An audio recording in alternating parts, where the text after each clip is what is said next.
Your honour, இது ஒரு கண்கட்டி வித்த மாதிரியான கேஸ். இதோ நிக்கிறாரு இவரு, தான் ஒரு பிசினஸ் மேன், மல்டி மில்லியனர்னு எக்கச்சக்கமான பொய்களை சொல்லி என் கிளைண்ட் பிரியாவை ஏமாத்தி கல்யாணம் பண்ணிக்கிட்டார். அது மட்டும் இல்ல, இவங்க அவர் ஆசைக்கு இணங்கலைங்கிறதுக்காக அவங்கள பலாத்காரப்படுத்தி அடிச்சு கொடுமைப்படுத்திருக்காரு. இதுக்கெல்லாம் மேலாக தேவி ராஜலட்சுமி அம்மாவோட அப்பாவி புருஷனை இவர் பக்கம் சேர்த்துக்கிட்டு அவங்களோட கோடிக்கணக்கான சொத்துக்களை அடையவும் திட்டமிட்டு இருக்காரு. இந்த 3 குற்றச்சாட்டுகளுக்காக இபிகோ 420, 470 மற்றும் 514 கீழ் இவருக்கு அதிகபட்ச தண்டனை வழங்கும்படி கேட்டுக்கொள்கிறேன். That's all your honour. I object your honour. அவங்களை ஏமாத்தி கல்யாணம் பண்ணதா சொன்னது உண்மை இல்ல. 2 பேரும் காதலிச்சு தான் கல்யாணம் பண்ணிருக்காங்க. ஒருத்தர் புரிஞ்சுக்கிட்டு ஒன்னா குடும்பம் நடத்திருக்காங்க. இதுல அவங்களை அடிச்சு கொடுமைப்படுத்தினதா சொல்றது சுத்தப்பாய்.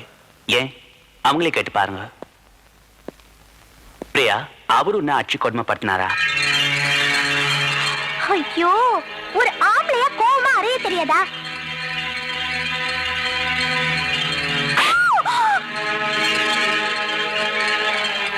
ஆமா. பிரியா என்ன ஆப்போசிட்ல ஆயிரம் நினைக்காத. உன் ஃபேமிலி மெம்பரை நினைச்சுக்கிட்டு சத்தியமா சொல்ல, அந்த ஆள் உன்னை அடிச்சு கொடுமைப்படுத்தினாரா? எஸ், அவர் என்ன அடிச்சாரு, கொடுமைப்படுத்தினாரு. எத்தனை தடவை சொல்றது?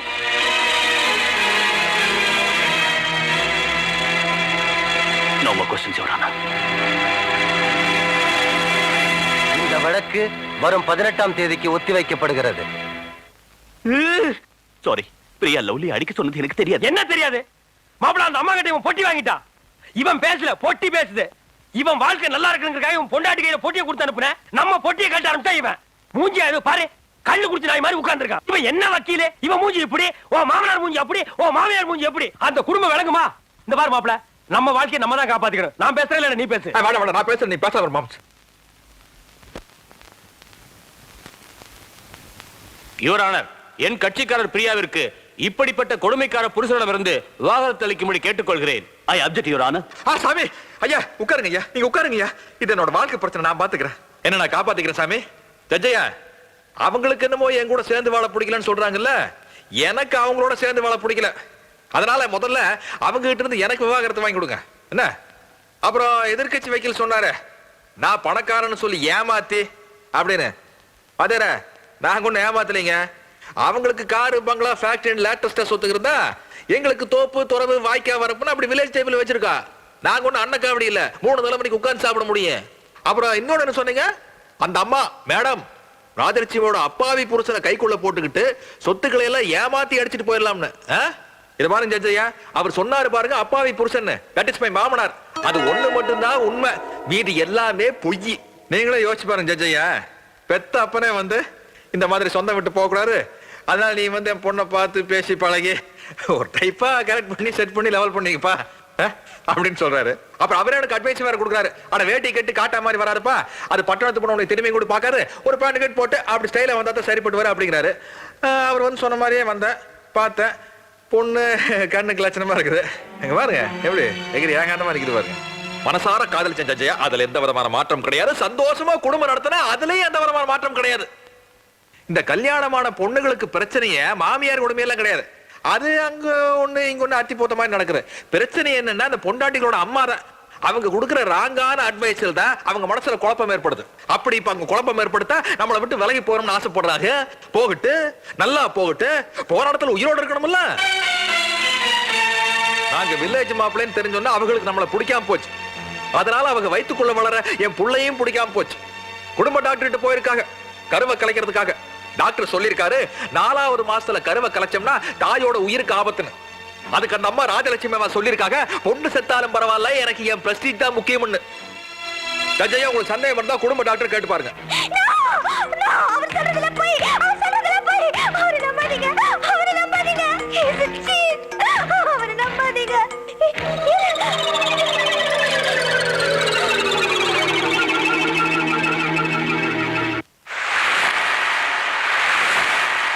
அவர் சொல்றதெல்லாம் உண்மைதானுங்க. அந்த ராஜலட்சுமி அம்மாவோட ஃபேமிலி டாக்டருங்கிற முறையில் 10 வருஷமா நான் அந்த அம்மாவோட பழகிட்டு இருக்கிறேனுங்க. 2 நாளைக்கு முன்னால பிரியாவை கூட்டிட்டு கிளினிக்கு வந்தாங்க. வந்து பிரியா வயிற்றுல வளர கருவை கலைச்சிருன்னு சொன்னாங்க. இந்த நேரத்தில் கருவை கலைச்சா பிரியாவோட உயிருக்கே ஆபத்துன்னு அந்த அம்மாட்ட சொன்னனுங்க. அதுக்கு அந்த ராஜலட்சுமி அம்மா என் மகளை விட என் பிரிஸ்டீஜ் தான் எனக்கு முக்கியம்னு சொன்னாங்க.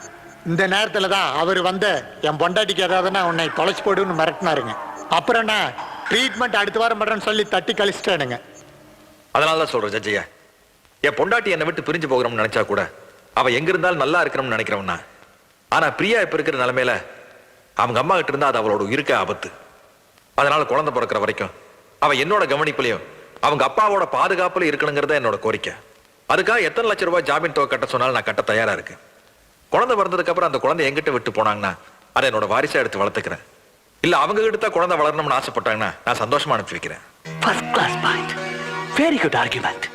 இதுவரை நடந்த வாதங்களை மனதில் கொண்டு கருத்து வேறுபாடுடைய தம்பதிகள் ஒன்று சேர ஒரு வாய்ப்பாக இதனை கருதி குழந்தை பெறும் காலம் வரை திருமதி பிரியா அவர்கள் தந்தையுடைய பாதுகாப்பிலும் கணவனுடைய பராமரிப்பிலும் இருக்க வேண்டும் என கூறி தீர்ப்பளிக்கிறேன்.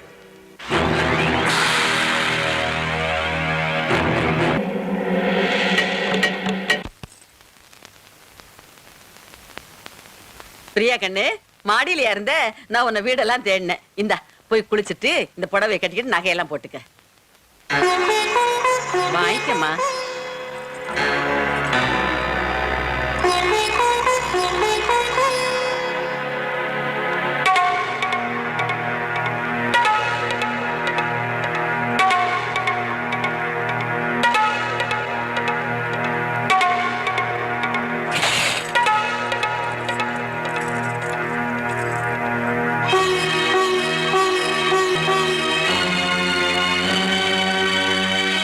அடேங்கப்பா, இங்க இவ்வளவு பிரமாதமான செட்டப் இருக்காமணி. நான் இது தெரியாம கேடத்தரமா வெளியே நின்று அரட்டை அடிச்சுக்கிறேன். ஆமா, ஏன் உம்முனுக்குற தமிழமா காக்க வச்சுட்டு கோவமா?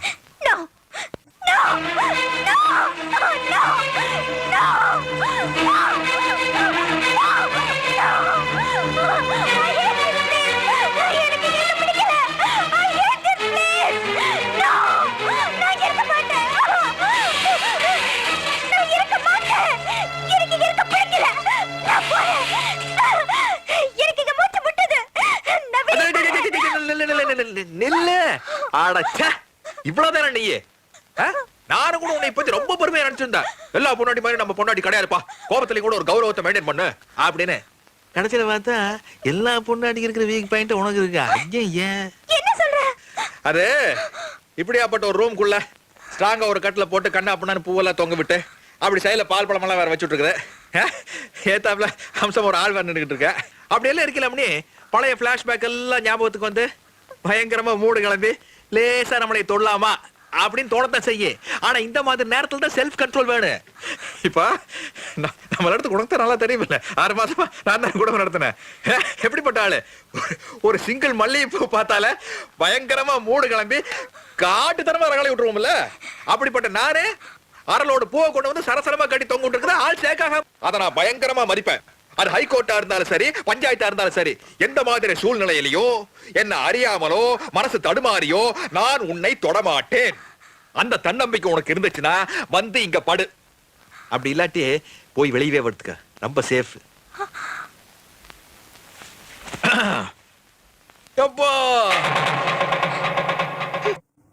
ஏக்கா ஜாங்கிரி இல்ல? போட்டது சாப்பிட்டு எந்திரி. ஏக்கா ஸ்வீட் இல்லாம எப்படிக்கா சாப்பிடுறது? அம்மா, என்னப்பா அம்மணி செம ரோஸ்டோட வருது. எல்லா ஐட்டங்களையும் எடுத்து வை. வந்து ஃபுல்லா ஒரு கட்டு கட்டு. கட்டுட்டு. அடடா, கரெக்டா வர்றான் பாரு. சமாளிக்கிறானா? சந்தோஷம்யா. எதுக்கு? அட இப்படி குடும்பத்தோட ஒண்ணா உட்கார்ந்து சாப்பிடணும் தான் இத்தனை நாளா நான் வேண்டிக்கிட்டு இருந்தேன். நேர்த்தி கடனா? ஏன் குடும்பத்தோட கோயிலுக்கு போகணும் வேண்டிக்குவாங்க, குடும்பத்தோட மொட்டை அடிக்கணும்னு வேண்டிக்குவாங்க. அதே குடும்பத்தோட சாப்பிடணும் வேண்டுதலே. யோ, நானும் பாக்குறேன் நீ வந்ததுல இருந்து சோத்திரியாதாயா குறியா இருக்க. இந்த பாரு, நானும் வந்ததுல இருந்து பாக்குறேன், நீ இலையில உட்கார்ந்தால எரிச்சல் கிளப்பிட்டு இருக்க. இப்படியே பண்ண அப்புறம் எனக்கு கெட்ட கோவம் வந்துடும். கோவம் வந்தா எந்திரிச்சு போய் அக்கா இங்க பாருக்கா, என்ன இவன் எந்திரிச்சு போக சொல்றேன். ஏலே, யாரடா எந்திரிச்சு போய் சொல்ற? தெரியாம சொல்லிட்டப்பா. முன்ன மாதிரினாலும் தாடியே சொல்லலாம். இப்ப நீ பொண்ணை வேற கொடுத்துருக்க, மாப்பிள வயிற்றுல புள்ளைய வேற கொடுத்துருக்கான். Full right sir. நீங்க சாப்பிடுங்க சார். நீங்க இலையில உட்கார்ந்துட்டு சோத்த டேபிள்ல ஓட்டி கூட சாப்பிடலாம். சோத்து மேல குட்டிக்காரன் கூட அடிக்கலாம். என்னம்மா எந்திரிச்சிட்ட? உட்காருமா. இந்த பாரு, உனக்கு யாரு மேல கோவம், என்ன கோவம், கோவத்தை எல்லாம் சாப்பாட்டுல காமிக்காத. உட்கார்ந்து சாப்பிடுதாய். எனக்கு உங்க எல்லாரும் மேலே கோவம். எனக்கு இந்த வீடு பிடிக்கல, இங்க இருக்கிறவங்களை பிடிக்கல, எதுவுமே பிடிக்கல. இன்னும் 7 மாசத்துல பிறக்க வேண்டியது 7 நாள்ல பிறந்துட்டா தூக்கி வீசிட்டு போயிட்டே இருப்பேன். அம்மா, நீ இப்படி எல்லாம் பேசுற அளவுக்கு உனக்கு யாரு என்ன கொடுமை பண்ணாங்க? உங்க மகன் செஞ்ச கொடுமை என்ன தெரியுமா உங்களுக்கு? என்னம்மா பண்ணா? இன்னும் என்ன செய்யல? உலகத்துல இருக்கிற fraud அத்தனை பண்ணிருக்காரு. இல்லாது பொல்லாது சொல்லி என்னை ஏமாத்தி கல்யாணம் பண்ணி கூட்டு வந்து என் வாழ்க்கையை கெடுத்துட்டாங்களே. அப்படி எல்லாம் சொல்லாதம்மா. இந்த பாரு, உன் மேல உள்ள ஆசையினால ஏதோ என் புள்ள போய் சொல்லியிருக்கான். அப்படி கல்யாணம் பண்ணி உன்னை வீட்டுக்கு தானே கூட்டிட்டு வந்திருக்கான். நடுத்தரவுல விட்டுடலையே. அப்படி அவன் பண்ணியிருந்தான்னா வீட்டை விட்டு வெளியே போடா நாயேன்னு நானே சொல்லிடுவேன். இதை பார்த்தாயி, எந்த ஒரு காரியத்தை எடுத்துக்கிட்டாலும் பொய் பொருட்டு இல்லாம திருட்டுத்தனம் இல்லாம நியாயமான முறையில தொழில் பண்ணணும்னு பெரியவங்க சொல்லியிருக்காங்க. கல்யாணத்தை மட்டும்தாம்மா 1000 பொய் சொல்லியாவது ஒரு கல்யாணத்தை பண்ணலாம்னு சொல்லியிருக்காங்க. இது பாருங்கன்னு, உன்னை இந்த வீட்டுல மகாராணி மாதிரி என் புள்ள வச்சு பாத்துக்குவான். அப்புறம் உனக்கு என்னம்மா குறை? Fantastic. Very good argument. எப்போ வந்தீங்க? உங்க அம்மாவோட ஆர்குமெண்ட் ஸ்டார்ட் ஆகும்போதே நான் வந்துட்டேன். First class points. உங்க குடும்பத்துல எல்லாம் அட்வொகேட்டா பார்க்க வேண்டியவங்க. நான் சர்வீஸ் பண்ண சீனியர்ஸ்ட கூட இவ்வளவு நல்ல பாயிண்ட்ஸ் கேட்டதில்ல. இவரு அம்மா, சித்ராவோட வீட்டுக்காரர். அப்படியா? வாங்க ஐயா. welcome. வாமா பிரியா, உள்ள போலாம் வாங்க. What lovely aunties. என்ன ஆன்டி கிண்டின்னு பேசுறீங்க? அது இந்த எருமை தலை மான் தலையெல்லாம் பார்த்துட்டு சொல்றாரு. ஆட போங்கப்பா, அற்புதமான ஆண்டிய அனாதையா விட்டுட்டு இந்த எருமத்தலை மாந்தலையெல்லாம் ஆண்டிங்கிறீங்களே. அன்னைக்கு காது வலிக்குதுன்னு மருந்து ஊத்துனியே, அந்த பாட்டிலங்க டக்கால்டி. எனக்காவது ஒரு அப்பு, உனக்கு கால்லயே மிதி, உடம்பு பூரா ஜாயிண்ட் விட்டு போயிருக்கோம். ஃபேமிலினா அப்படிதான்யா, புருஷன் 2 அடி அடிக்கிறதா, மண்டபம் செல்லமா தட்டுறதுதான், இதெல்லாம் சகஜம்யா. அது ஃபேமிலியில, உன் ஃபேமிலியில அப்படியா? சும்மா மாப்பிள, இவனை மைதானத்துல துரத்தி அந்த பொம்பளை அடிச்சிருக்கு. தைரியம் இருந்தா தில்லி இருந்தா இவனை சட்டையை கட்டி சொல்லி பாப்போம். உடம்பு பூரா புத்தூர் கட்டு. கேட்டா கப்ஸா அடிக்கிறது. மரத்து மேல இருந்து விழுந்துட்டேன், பாத்ரூம்ல வழி கொடுத்துட்டேன். யார்கிட்ட போய் சொல்ற? சார், நீங்க அந்த வீட்டுக்கு மூத்த மருமக, உங்களுக்கு அந்த அனுபவம் எல்லாம் இருக்காங்க சார். நீங்க சத்தியத்துக்கு கட்டுப்பட்டு இதை சொல்லணும் சார். அது ஃபீல் பண்ணுது. அவன் 2 வாங்கிருப்பான்ல. நல்ல நேரத்துல வந்து நாங்க 2 பேரும் உன்னை எஸ்கேப் பண்ணி கொண்டு வந்திருக்கோம். இல்லன்னா அவனை நீ கஞ்சிடா. நன்றி சொல்லு. Thank you sir. வாங்க சார். போயா போங்க.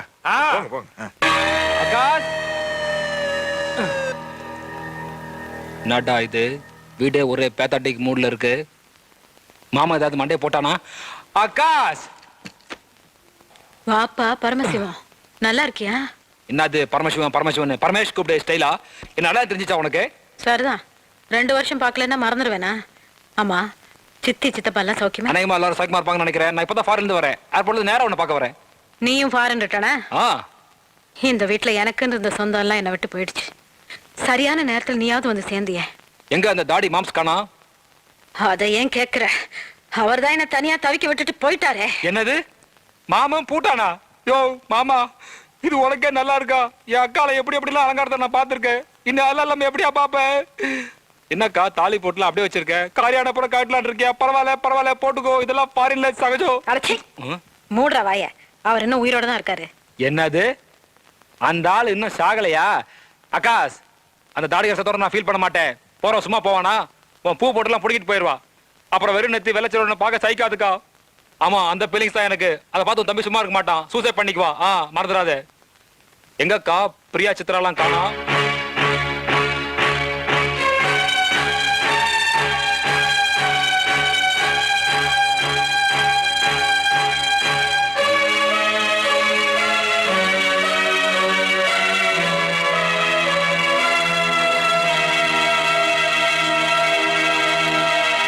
பெரிய சால்ஜா பண்ணி உனக்கு ஜல்சா கொடுத்துட்டு போயிருக்கானா? நிஜமாவே அவன் கில்லாடி தான். அட என்ன ஆகாஷ் நீ, நான் பாஸ்போர்ட் எடுத்து ஃபாரின்ல பண்ண வேலையை பாரப்பட்டியில வண்டி ஏறி ஃபர்ஸ்ட் டிக்கெட்ல முடிச்சிட்டு போயிட்டான்.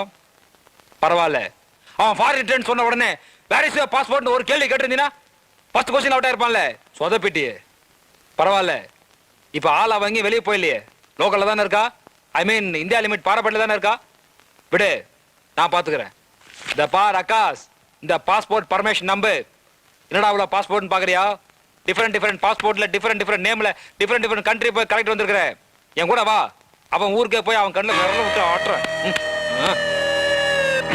நானும் இப்படி ஒரு ஆளை தாண்டா எதிர்பார்த்துட்டு இருக்கேன். நாளைக்கே நான் அந்த ஊருக்கு போவோம்.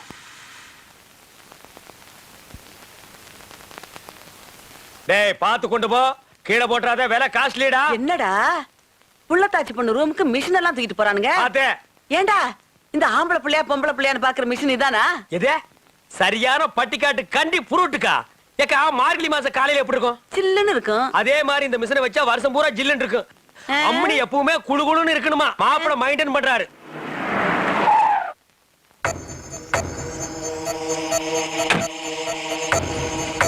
வா அங்க பாரு யாரு வந்திருக்காங்க. யாரு? வாங்க மாமா. மாமோய் உங்க வீட்ல இருந்து உங்களோட அவங்க வந்திருக்காங்க.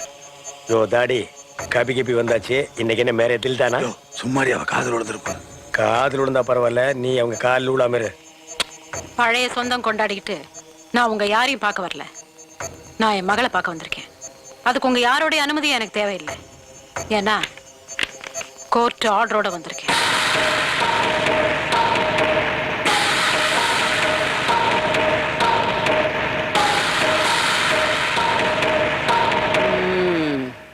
கோர்ட் ஆர்டரை கையில வச்சுக்கிட்டு ஆட்டம் போடுறாளா? ஆடட்டும் ஆடட்டும். இன்னும் எத்தனை நாளைக்குன்னு பாப்போம். முதல்ல இங்க இருந்து எல்லாரும் வெளியே போங்க. என்ன இப்படி எல்லாரும் என்ன படுத்துறீங்க? போ சொன்னா போக வேண்டியது தானே. என் உடம்புக்கு ஒண்ணும் இல்ல. என்ன இங்க கலாட்டா? ஏன் அவ்வளவு தொந்தரவு பண்றீங்க? எல்லாரும் வெளில போங்க. மம்மி. பிரியா நல்லா இருக்கியாம்மா? எனக்கு இங்க இருக்கவே பிடிக்கல மம்மி. என்ன உங்க கூடவே கூட்டிட்டு போயிடுங்க. நான் தான் வந்துட்டேன். நீ ஏன் கவலைப்படுற? உன்னை கூட்டிட்டு போகாம நான் போவே மாட்டேன். போதுமா?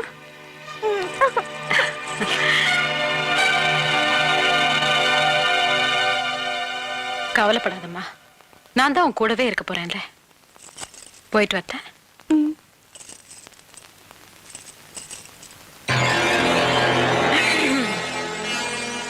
இப்பதானே உன் ஊருக்கு வந்திருக்கேன். இனி போக போக பாரு. எப்படி என் இடத்துக்கு வந்து என்ன தலகுனிய வச்சியோ அதே மாதிரி உன் ஊர்ல ஒன்ன தலகுனிய வச்சு என் மகளை என்னுடைய மகளா நான் அழைச்சிட்டு போல. என் பேர் தேவி ராஜலட்சுமி இல்ல. எப்படி எப்படி எப்படி எப்படி எப்படி மாமியாரா?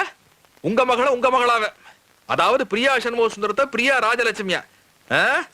அதுக்கு இந்த பாட்டியோட பாட்டி வந்தால் நடக்காது. அவ என்னைக்குமே பிரியா சண்முக சுந்தரம் தான். பார்க்கலாம் பார்க்கலாம்.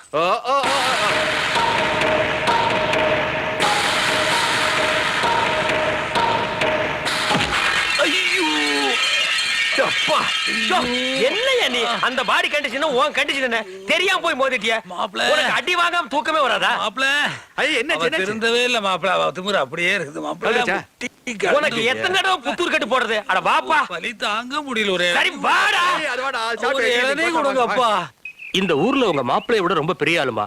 அடிதடி பண்றதுல இருந்து அரசியல்வாதி வரைக்கும் செல்வாக்குள்ள பெரிய கை. அம்மா, எங்க கட்சி எம்எல்ஏக்களும் மந்திரிமார்களும் வந்தா இந்த வீட்டுல தான் தங்குவாங்க. நீங்களும் உங்க சொந்த வீடு மாதிரி நினைச்சு தங்குங்க. உங்களுக்கு எந்த உதவி வேணாலும் நான் கூட இருந்து செஞ்சு தரமா. ரொம்ப நன்றி. இதுல என்னமா இருக்கு? அந்த மூட்டை தூக்கி வடக்கால போடுறா. இல்லை பள்ளிப்பா அங்க எடுத்துட்டு ஆடியன்ஸ் திரியுவ. வாங்கண்ணே. அம்மா அண்ணன் வந்திருக்காங்க. அண்ணே வயக்காட்டு அறுப்புல 40 மூட்டை மிஞ்சிச்சுங்க. எப்படி மேக்கால தோட்டத்துல அறுப்படுத்தோம்னு வச்சுங்க, கூலியெல்லாம் போக 100 மூட்டை மிஞ்சுங்க. அந்த கணக்குல நான் எப்ப தம்பி பாத்திருக்கேன். அதுக்காகத்தான் நீ அம்மாவா இருக்கீங்க. வா தம்பி. என் கல்யாணத்துக்கு தான் யாரையும் அழைக்க முடியாம போயிருச்சு. அதனால என்ன தம்பி, நீ எது செஞ்சாலும் நல்லதுக்கு தான் செய்வ. எங்க இருந்தாலும் நல்லா இருப்பேன். வர திங்கக்கிழமை அப்பாவோட திவசம். அது உங்களுக்கே தெரியும்னு நினைக்கிறேன். அன்னைக்கு ஏதோ ஐயர்களை வச்சு காரியம் பண்ணுமாமா. பிரியா கர்ப்பமா இருக்கிறதுனால உங்களையும் தம்பியும் பண்ண சொல்லி அம்மா சொன்னாங்க. ரொம்ப சந்தோஷம் தம்பி. இந்த காரியத்தை நீங்க சொல்லி நாங்க செய்யறதுக்கு நாங்க கொடுத்து வச்சிருக்கிறோம்.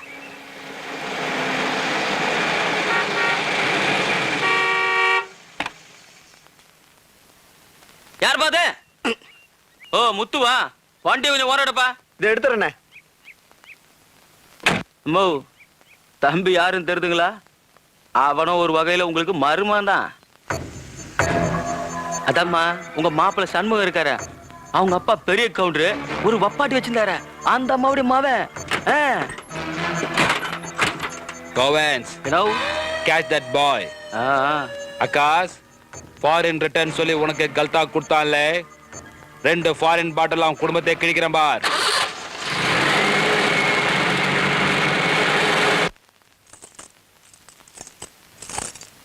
மே ஹெல்ப் யூ? இனிமே ஜாக்கெட் ஹூக் வச்சுக்காதீங்க.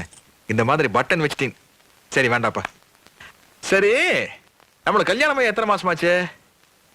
நடந்த பிரச்சனை நல்ல விஷயம் எல்லாம் மறந்து போச்சுல்ல? ஆனா எங்க அம்மா மறக்கலையே. அது என்னமோ கர்ப்பமான 7வது மாசம் சீமந்தம் எல்லாம் பண்ணுமாமா. அதுவும் இந்த வீட்லயே வச்சு பண்ணோம்னு எங்க அம்மா ஆசைப்பட்டது. எங்க அம்மாவோட ஆசை ஒரு பக்கம் இருக்கட்டும், அதை விட்டுரு.